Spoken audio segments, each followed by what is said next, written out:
दोस्तों इस वीडियो में एक्सप्लेन करने वाला हूँ ब्लाइंड मूवी को। तो चलिए शुरू करते हैं। ब्लाइंड मूवी की कहानी स्कॉटलैंड में शुरू होती है, जहाँ हम एक लड़के को देखते हैं जो क्लब में पार्टी कर रहा होता है। तभी वहाँ उसकी बहन जिया आती है और उसे खींच के लेके जाती है, क्योंकि कल उसका पेपर था।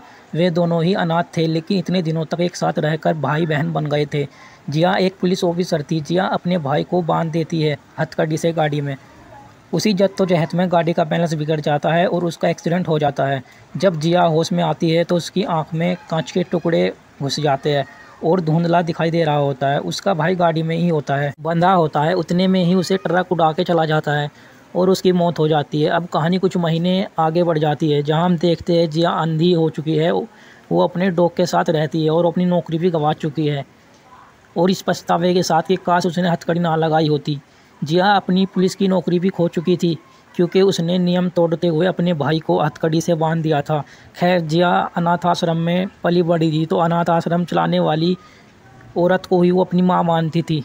लेकिन उनके साथ ना रहकर वो अकेली रहती, क्योंकि उस हादसे के बाद उसका हर किसी से मन उठ चुका था।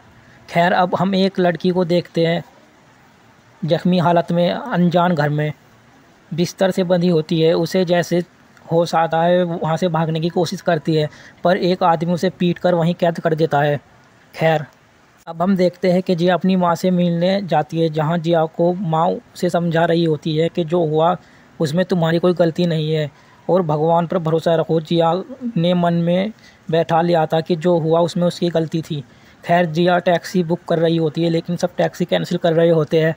थोड़ी देर इंतज़ार करने के बाद वहाँ एक टैक्सी आती है। जिया उसी टैक्सी में सवार होकर जाती है। ड्राइवर जिया को थोड़ी मोटी बात करता है। जिया गाड़ी की डिग्गी में से कुछ आवाज़ आ रही होती है। जिया घबरा जाती है कि डिग्गी में कौन है। ड्राइवर गाड़ी से उतरकर कहता है कि कुछ नहीं, डिग्गी खुल गई थी। पर जिया समझ गई थी कि कुछ ना कुछ तो गड़बड़ है, तो वो पुलिस को फ़ोन करने लगती है। वो आदमी जिया को मारने लगता है, लेकिन दूसरी गाड़ी आता देख वो वहाँ से भाग जाता है।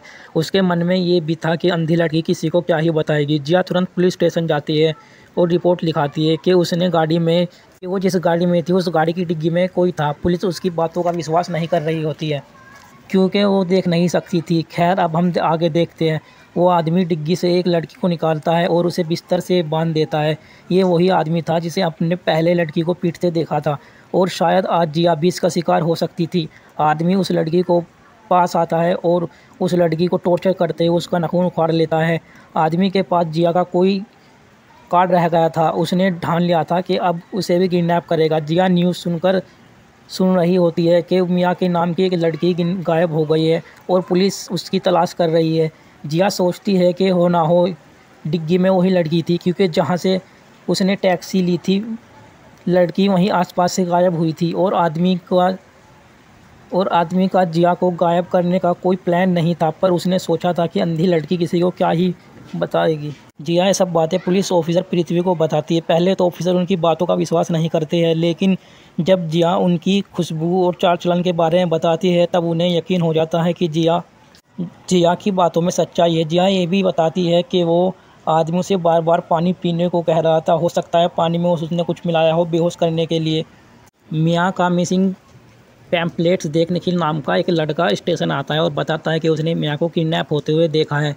वो गाड़ी टैक्सी जैसी थी, पर टैक्सी नहीं थी। जिया उससे पूछती है मियाँ को उसने कहाँ बिठाया था। निखिल कहता है कि उसने बैक सीट पर बिठाया था, लेकिन जिया को यकीन था कि वो समझ जाते हैं कि लड़का रिवॉर्ड लेने के लालच में आया है और कुछ नहीं, तो वे उस लड़के को वहाँ से भगा देते। खैर, अब पुलिस ऑफिसर पृथ्वी को जिया के साथ उस आदमी की तलाश करने लगते हैं। वो आदमी टैक्सी ड्राइवर से मिलते हैं इस उम्मीद में कि उन्हें उस आदमी का पता मिल जाए, पर उन्हें कोई आदमी का पता नहीं मिलता। और वो आदमी खुद जिया पर नज़र रख रहा था और मौका तलाश रहा था कि कब उसको अपना शिकार बना। निखिल पुलिस ऑफिसर पृथ्वी को बताता है कि मैंने बैक सीट वाली बात आपसे झूठ बताई। मैंने उस लड़की को किडनैप होते देखा था। वो गाड़ी में टैक्सी नहीं थी, पर टैक्सी जैसी थी। निखिल ने दोबारा कॉन्टैक्ट किया था। उसकी बात में कुछ ना कुछ तो सच्चाई होगी। उसे एक बार तो मौका दिया देना चाहिए, ऐसा जिया सोचती है। तो वह उसे दोबारा कॉल करते हैं। कॉल लगता नहीं। उधर आदमी को पता चल जाता है कि निखिल ने लड़की को किडनैप करते हुए देख लिया था, और वो अंधेरी गली देखकर वो उस पर हमला कर देता है, और वहाँ कुछ लोग आ जाते हैं, तो वह उसे मार नहीं पाता। जिया को पता चलता है कि निखिल हॉस्पिटल में है। दोस्तों इस वीडियो में बस यहाँ तक कि अगली कहानी आपको आगे पार्ट में देखने को मिल सकती है।